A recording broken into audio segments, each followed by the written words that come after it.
well, maybe necessity is the mother of invention. I'm not a stockbroker.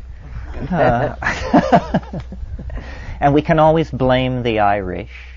But I don't like to do that because that shuts everybody else out. And I don't believe for a moment, and in fact I might say that, to me the important thing about this experience is I really believe that everyone can have it.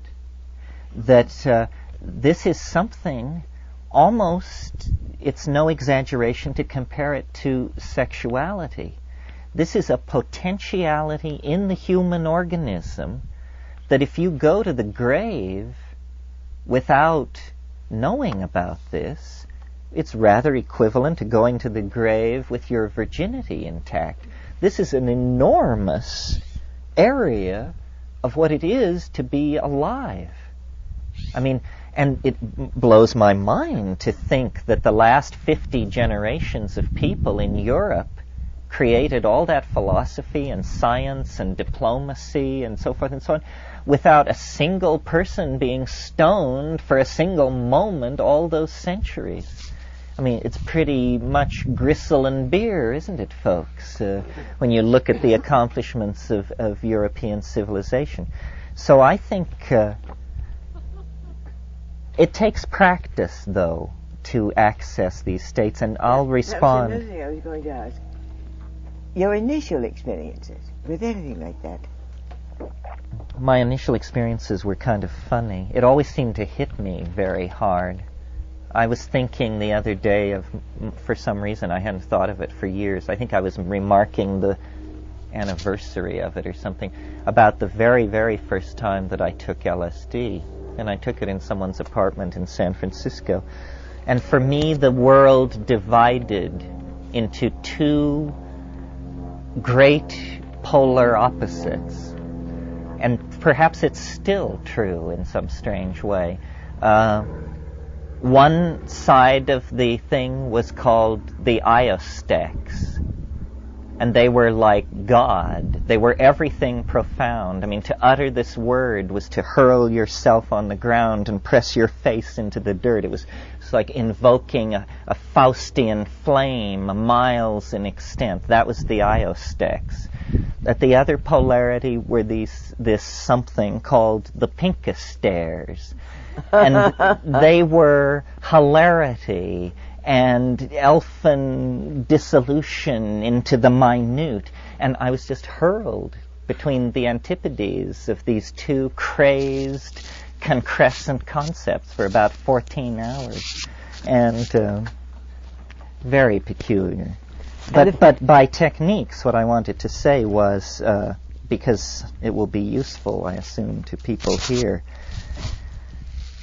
you do it in darkness and in silence and in reverence, on an empty stomach, free from distraction, with attention to breath. That's all. Now, what do we see? What does this operationally look like? It looks like a person sitting alone in a dark room, quietly breathing or meditating or something like that. That's all you see. That's the exterior manifestation of the sadhana.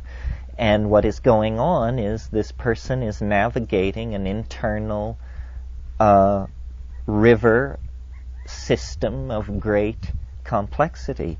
Syntactical Niagaras are pouring over internal precipices of perception and remembrance. And, it's very intense. I mean, I have had experiences where I swore that everybody from Seattle to San Diego must have just thrown themselves under their desks to escape the blast, and it was just happening between my ears, I mean, it's like watching a thermonuclear explosion through 50 feet of absolutely clear crystal, and you're in violet, but what's raging in the optical pathway is like the collapse of a universe, or the birth of a universe.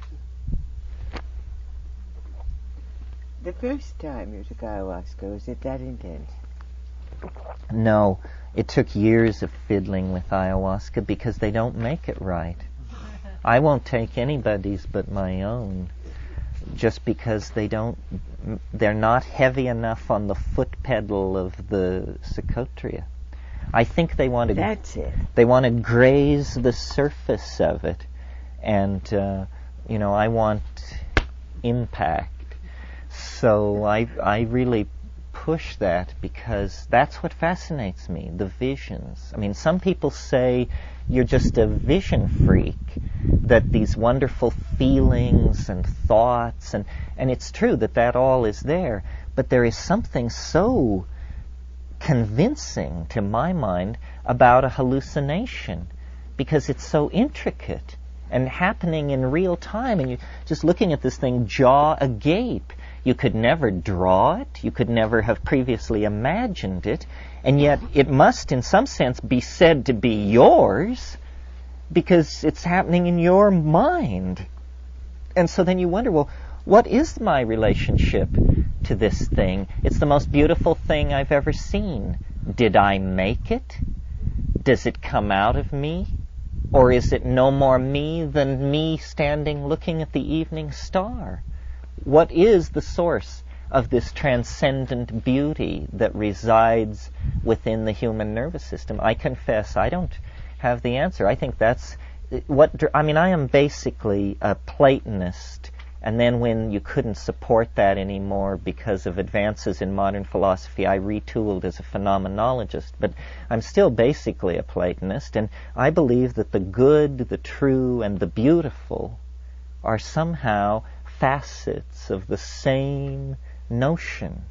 And for me, the pursuit of beauty has been the fastest way to get entangled with the true and the good. Now, for somebody else, it might be different. But this beauty that we find resident within ourselves is, I think, the strongest argument that I personally know of that we are more than clay, that we are, caught up in a cosmic drama of salvation and redemption of some sort. I don't say what sort. I'm very leery of that. But that we are caught up in a cosmic drama of salvation and redemption, and the covenant that she has made with human beings is symbolized by the psychedelic experience, in the same way that God's covenant with man was symbolized for Noah by the rainbow. The psychedelic experience is the magical iridescence that is thrown off ordinary matter, vouchsafing some kind of insight into a transcendent level of organization that is behind appearances. Anybody want to say anything? Yeah. I had a question. I wondered what role the psychedelics had in creating the differences between the religions that come out of the Orient and the ones that come out of the Middle East and our imperative tradition. Well, as I wrote this book for Bantam and trying to study the relationship of drugs to culture over thousands of years in many places. And what I came to feel was that in a cultural situation where you have a strong plant hallucinogen, one of these pipeline to the goddess plants, women will tend to be in the powerful positions in the society because I'm convinced that women were the developers of language, that the gathering part of the hunting-gathering equation, which was the women's part, had more evolutionary pressure on it to develop syntax in order to differentiate these hundreds and hundreds of plants, some toxic, some food. And I think that when the primal partnership society on the Saharan grasslands of Africa began to break up, it happened very slowly, you see. At the climax of the African cattle goddess mushroom partnership equilibrium, my supposition is that probably mushrooms were being taken every 2 weeks or month in a group situation with group sexual practices.